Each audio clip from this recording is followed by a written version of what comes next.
Welcome to Conversations with Tom Shorkey. Conversations explores the past, the present, and the future of the communities in which we live through the eyes of interesting individuals. Now let's join our host, Tom Shorkey. Welcome. Welcome to Conversations. I'm your host today, Tom Shorkey. Today we're going to explore a little bit more about Marine City and the revitalized downtown area. And one of the keys to that area has been the advent of live theater in Marine City. And with us today are Tom and Kathy Vertin, who are the owners of the Snug and the Riverbank Theater, and they've got a lot to tell us about how they landed in Marine City, what they're doing, and what the future holds for theater, drama in the Blue Water area, specifically downtown Marine City. Welcome. Thank Kathy, you. Thank you. Tom. Thank you. Good to be here. You know, we're going to talk about Marine City, and we're going to talk about these theaters, two great venues that are available for the public. But first, I always like our audiences on Conversation to get a little bit of feel of who I'm talking to. So, I know you live on Harson's Island, so that means in the winter you better have a good supply of whatever. Kathy, where did you grow up? Where are you from? I grew up in Redford Township. So the west side of Detroit. Yeah, it's miles away from here. Everybody from this side of town is like, where? So, yeah, but. How about you, Tom? I grew up in Harrison Township and always been a boater and around this whole Blue Water area.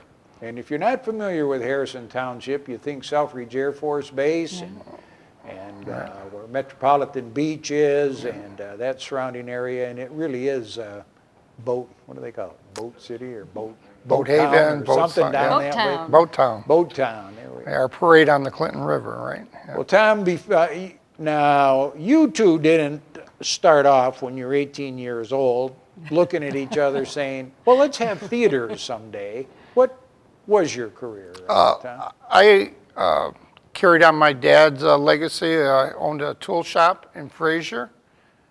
We were doing automotive, and then we ended up being an aerospace tool shop. And I was smart enough to find this lovely lady, and she came and worked for me, and she opened up a facility in England for us, and we worked for about 10 years together. And we ended up marrying, and then we sold the company as an aerospace company. Great. Yeah. And then when you sold the company, you probably thought, being from Harrison Township, you were going to refurbish boats or take sailing trips or something. I told her when I retire, I want to be looking at freighters, and we looked around and we landed on Harson's Island. And so we were married, and we moved from Harrison Township to Harson's Island and started my retirement, got an old wood boat and got it pretty much apart when we started getting bored. Yeah. And we needed 3 years in retirement. We needed something to do, and it was Kathy's brainchild to basically pursue her passion. Well, Kathy, we've talked a little bit, and I know when you first came to the area, you were involved with the St. Clair Theater Guild, community theater in St. Clair for many, many years, was on their board, etc. But something happened along the way. You visited a theater and something clicked. What was that all about? I went to Dexter, Michigan. Actually, Paul Decker said to me, you've got to check out this little theater out in Dexter, Michigan. So I did, and Tom and I, we went to see a production out there. And I said, this is exactly what's needed in our area. This would be so popular. It's a small theater. It was under 100 seats. They were doing full-scale productions. Professional theater, and by that I mean they hire all their actors. They're not an equity theater house, neither are we, but they hire all their talent and pay their talent. And I just got the bug. I performed when I was younger in theater, and then career took over, and I had to step away from it. So it was kind of nice to be back involved. And so then, when that decision kind of got made that, well, maybe this is the direction we want to go in, How in the world did you ever land in the Snug Theater in downtown Marine City? Well, yeah, we're kind of both very passionate about what we do, and so we did a road trip. Some would say obsessive. Yeah, a little bit go over the top. So we started searching for our perfect little venue, and we went probably from Mount Clemens all the way to Port Huron, and living on Harson's Island, we wanted it kind of close. Yeah. But we're looking for kind of the perfect little venue, and I fell in love with that town. I said to Tom, I didn't even know this was here, and I did a stint in tourism, and I said, I cannot believe this is not the most hopping place. It's, you see all these little towns like Charlevoix in northern Michigan, and you just wonder why something like Marine City isn't a tourist mecca. It's close to home, and it's beautiful. Well, it's interesting you say Charlevoix, because on this show we've had people, Todd May from the Sweet Tooth, Bill Daniels from the museum and whatever, and it's funny how it does get, with the action in downtown Marine City, it gets compared to Charlevoix. And as I said to Bill Daniels on the show, I said, gee, on a evening in the summer, he goes, oh no, it's not just the summer, it's kind of year round. But okay, we're on this. You found the building that has become the Snug, but what did you think when you took a look at that? Well, I thought first off that my wife was kind of crazy, because who would think of opening up a performing arts venue in this little town, Marine City? And at the time, there was a lot of vacancies. It was a pretty quiet little town, and I found a building that we actually could develop 3 apartments upstairs. So I kind of went along with her plan of this theater with the idea that, if that doesn't work, I get some rental income, at least I could break even on the building. But then didn't you also mention that you've always worked pretty closely with others in the community, the city manager, that there were some grants available that you may not have even known about prior to that? John Gaber told us that. He was the city manager, and he came down and introduced himself. I mean, everybody in the town was very welcoming. And he said, you might want to look into, if you're looking to do something with those apartments upstairs, you might want to look into this MISHDA rental rehab program. And it's a match program. I think they do, what, a quarter of it or a third of it? Something like a third of it, of whatever you put into these apartments. And there was already probably 10 of them in Marine City that they did up to this point. But I think John was really, having pity on me, because he probably didn't believe the theater would the fly. idea. So he says, you might want to get these grants. Have a backup plan. Yeah, a little backup plan to help you out. And but as Kathy said, I mean, from day one, the people in that town, came out, helped. We met actors on the streets. We met people that, anything they could do, and really got a lot of support. They really wanted us to be successful. So then the Snug opens with apartments above it. But the Snug opens, and you could seat what? Approximately 100, did you 98 say? people. 98 people, and Snug. very aptly named, very aptly named venue. And things were good, and by that time, the theater had bitten you also, Tom. He got hooked. Share that passion. And what's your role when something's going on at the Snug Theater? My background's in tooling. I like building things, and my idea of retirement was old cars and antique boats, and so I knew that wasn't going to happen in the near future. So I've never been on stage, and I'm never looking to go on stage. But everything in the background, I love to build sets and come up with challenges of how we're going to do this, how we're going to do that, and trying, because every play's got to have a little different feel and look to it. So I'm really, we've reversed our roles. She used to work for me, now I work for her. Yeah. So whatever it's role reversal, and it comes around goes around. So it sounds like a happily ever after story. The Snug's involved, apartments are above it, people are coming out to Marine City. What in the world possessed you to buy the old Marine City Bank? Yeah, beautiful summer day. I'm a capitalist at heart and proud of it. And So we're really rolling in the dough because we got a 100-seat theater. Yeah. We're, and Tongue firmly planted in cheek. and we're really doing well. It's selling out, and people are enjoying it. People are coming, and the excitement, and you know, it sounds a little silly, but you know, you say you want to give back to the community, and it's truly what happened because it brought so much joy to everyone. You know, young, old. You know, new people coming to, never been to Marine City, never knew Marine City was there, and it was pretty exciting. It was a good feeling, and we're sitting at the Sweet Tooth, and we're looking at the bank. At that time, it was closed, just closed, I think, 6 months earlier. Yeah.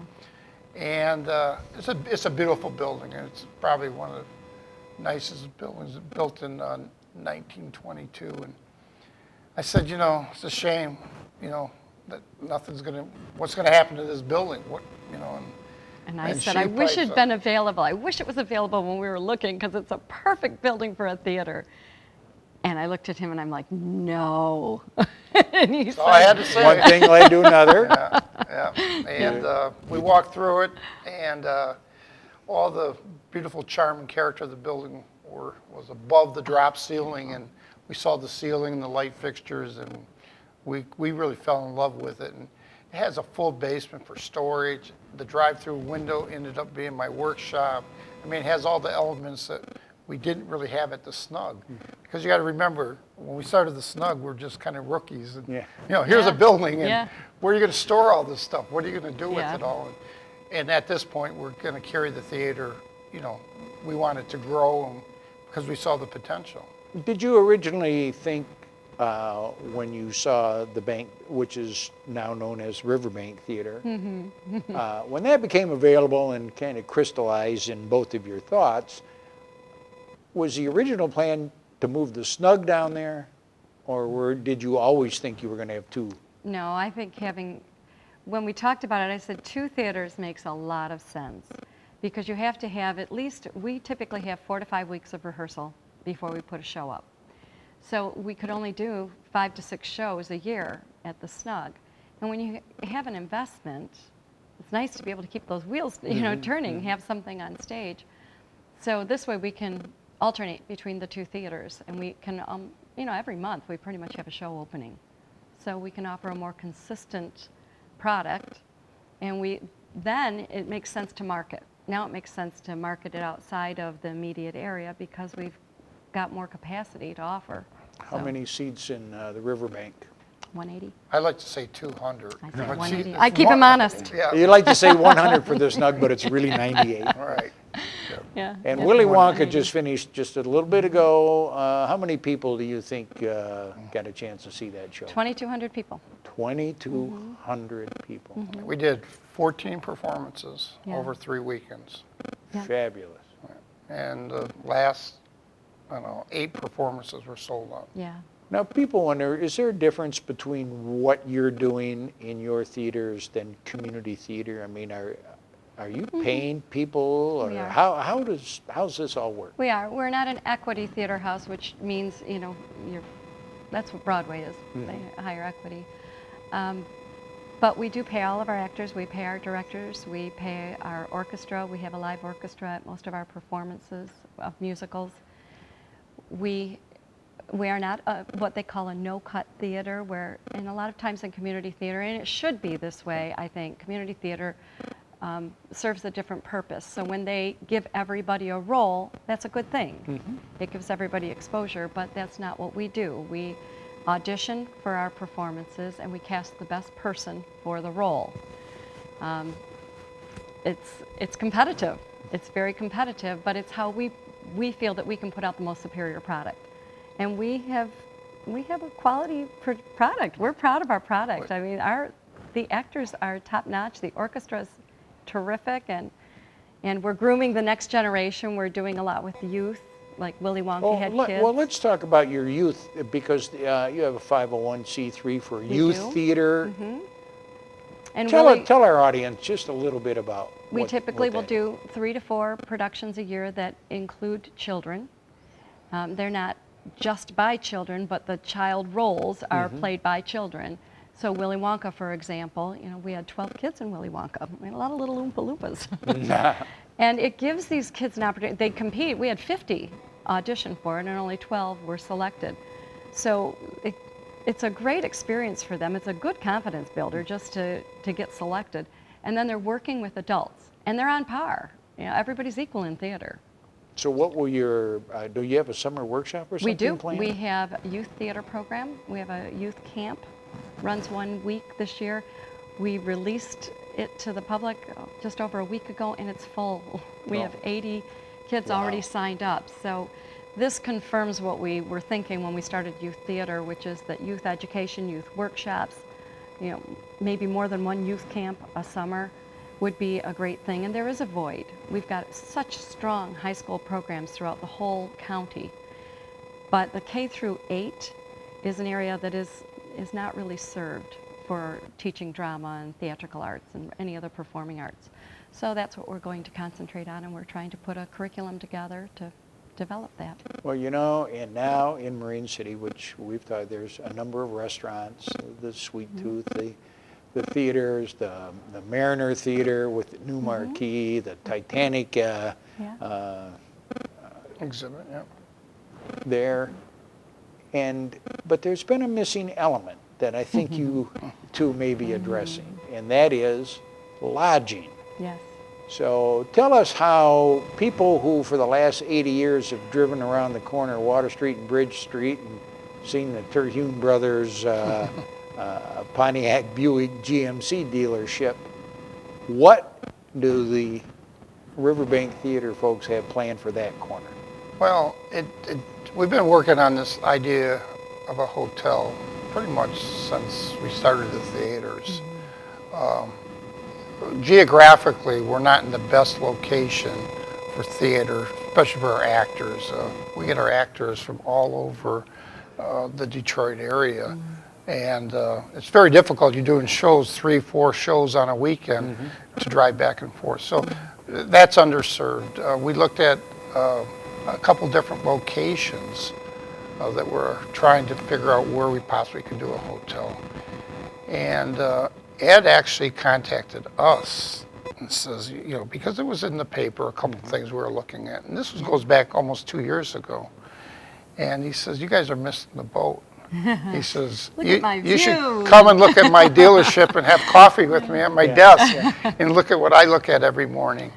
And we did. We went down and looked at it, and it just at the time seemed like the parcel was way too small, you know, size-wise.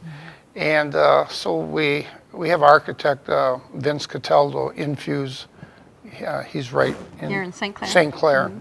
So he did some concept sketches and some drawings, and we found it was a bigger parcel than we thought. And so that at that point it made the decision, but it was a hard decision because there were so many pieces of the puzzle for the hotel. I mean, financially the hotel doesn't make sense. It's a 24-room hotel. We're putting 4 condos on the 3rd floor to help defray some of the costs of building the hotel. We needed to get some other financial help to get it to cash flow. I mean, we don't want to start a business, and if it doesn't cash flow, it's not going to last long. Right. So we hired ourselves a lobbyist, if you will, out of Lansing. He was a grant writer. Bruce Johnson, Revitalization Incorporated. And we started looking, well, go ahead, why don't you go from Bruce's we hired part. Bruce and said, okay, let's put that pro forma together and see if this makes sense. And if this is he works closely with, he helped us with the MISHDA program, and he works closely with MEDC. And he said MEDC has some programs that might be applicable, and so we were looking at that, but then there was the whole environmental cleanup, and that's when Michael Hilfinger, who is a consultant that the city of Marine City has hired, he said, well, MDEQ has got a great program that can go through the Brownfield Authority. So then those consultants started working together, and they found that quarter of the piece that we were missing, and started putting grants together and writing some grant letters, and it looks like potentially we could bring about $1 million of grant funds, and then we'll do the other $3 million and and taking on a little debt. And Which making was it really up. the You shortfall. do now own Ed Terhune, Yeah, is so now the what- former owner. Is that Yeah, correct? so Yeah. Ed was been very patient to allow us the time it Yes. took, because unless we got the grants, the project was not going to go forward. And we got sufficient commitment on all the pieces, bank financing grants and so forth, that we closed about 2 months ago with Ed. So we Yeah. own The old car dealership. car With dealership. all the bureaucracy that gets involved in when you're dealing with, the Department of Environmental Quality and brownfields and all the other things that go into putting a new building together. I mean, we're in the spring of 2016. What's the outside goal for maybe having a hotel on that corner? That's a good question, and it's hard to. We're not really sure how long the brownfield cleanup environmental thing is going Will to take. take, yeah. Depends on what they find. Yes. We would hope, we're talking 1.5 to 2 years on the outside, that we will have a completed project. We'll move pretty quick. We would hope we'll break ground and start roughing the hotel in by the end of the summer. Now, you got into the business because you retired, and a man took a wooden boat apart, and everybody was kind of bored, and you got into this. So now, we're going to be out 3 or 4 or 5 years from now. You're going to have 2 of the hottest theaters in the state. You're going to have your hotel on the corner. What's next? That'll be enough. Okay. The wood boat. Keep it The going. wood boat Yeah, the make wood it. boat. He'll get that wood boat done. Well, hopefully, this is going to be, this is going to require a lot of marketing, because it's not currently a strong tourist destination, because when you don't have overnight accommodations, it's very hard to market that. So that's the next hurdle, is how do you get people to know that this little gem is sitting there, and to come. And people joked with us about, what are you trying to do, make a little Stratford? And I said, yeah, That would sure, work. why It's- not? And Marine City had at one time 3 hotels. Yeah. So so- we're not reinventing. And they have a bed and breakfast. The bed and breakfast they do great business, and it's a beautiful place, the Heather House. Yes, it is. So, but having 5 to 6 rooms available isn't enough for me to market packages for the hotel. So, And sometimes it's a challenge also when you're along the St. Clair River, because you don't have a full 360-degree arc to draw from. You have 180, although one of the key to Marine City's success is the ferry going to Canada. Absolutely. And there's a Well- tremendous support from our Canadian friends on the other side of the river. Yeah, that was a big attraction. we think that's a big plus, but what you said earlier is that we really got to market the whole Blue Water area. One of the things that made this hotel project, there's a lot of players, believe me, over the 2 years. Blue Meets Green, and we were nominated as one of their top projects, which opened up a lot of doors for us. And we really look at, Marine City, that's where we're at, but we really look at from Port Huron all the way to Baltimore as this Blue Water area, because if we get tourists, they're not going to stay a In day. one spot. They're going to want to branch out and see other things. And Maryville's doing things, Port Huron's doing things, St. Clair. Everyone's doing things. We got a brewery here. We got this, that, and I think that's the key for our area, is that we unite together, and hopefully we can market it that way also. Yeah. That's great. Who's been influential in your life? I know you're both going to go like this, but have there been a couple people that you've, in your life, that have kind of Of course, pointed you in the right I look direction? at my own parents. They had a small business, and I think I got a lot of my work ethic and a lot of my business sense from growing up in a small business, and I wanted that. I wanted that my whole life. I wanted to be productive. It gave me a sense of satisfaction, and my mother was a great role model in that respect, because she was a great mother, but she also worked. Yeah. And she worked the business side by side with my dad, and I guess I've kind of followed in that vein, working with my husband and enjoying it. Tom, who's your influence? It's got to be my father. Yeah. I worked with him since I was 16 years old. I didn't go to college, and he taught me how to think, and that was a critical thing. Yeah, he did, and he passed away young, and I took over the business, and You know, thank God I had He was that. only in his 30s. I when had he took that over the business. training. He was young. You know, the thinking training more than the book smart, and you know, I hired Kathy for the book smart part of it. So it all It worked. sounds like You're the two sweet. of you make a great team. When 25 years from now, when you know the theaters are still there, the hotel probably will need to be repainted by then. But what do Tom and Kathy Vertin want to be remembered for? Oh, I don't know. I guess I'd like people to think that we were people with a vision and productive. I mean, I would like to be viewed as being kind, generous, and making things happen. You know, not just, I don't want to just take, I want to make. Yeah, we've had a blessed life, lucky. You know, we've earned a good living, and you know, I think, you know, what we see happening in Marine City, there's a lot of people involved, not just us, but it's like a wheel. We got it rolling, and then if we can keep it rolling up and down this area, I think it's a diamond in the rough, and you know, I think that'll probably be our legacy. The tool shop got sold, and they're just building tools, and that's really boring. But some of the stuff we're doing is pretty exciting, I think. I think it is. And for our audience at home, I mean, this has been a very informative session with Tom and Kathy. And if you haven't had the opportunity to peruse the options in downtown Marine City, you should avail yourself of those opportunities. The theaters are up and running, rave reviews, whether it's the 98-seat or the 180-seat venue.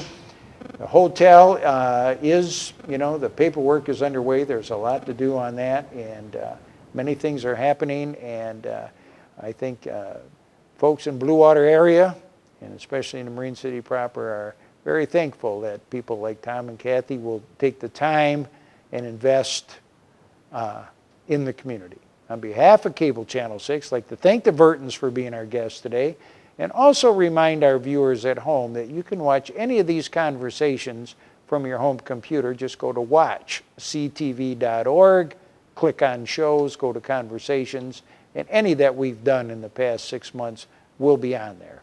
And if you at home know someone in our community that has an interesting story to tell, contact us through the website, and we'd be happy to put them in the chairs we've had Tom and Kathy in today. On behalf of Channel 6, thanks for watching. You've been watching Conversations with Tom Shorkey. Conversations explores the past, the present, and the future of the communities in which we live through the eyes of interesting individuals. If you have an idea for a future conversation, please contact us at www.watchctv.org. Thanks for watching Conversations with Tom Shorkey.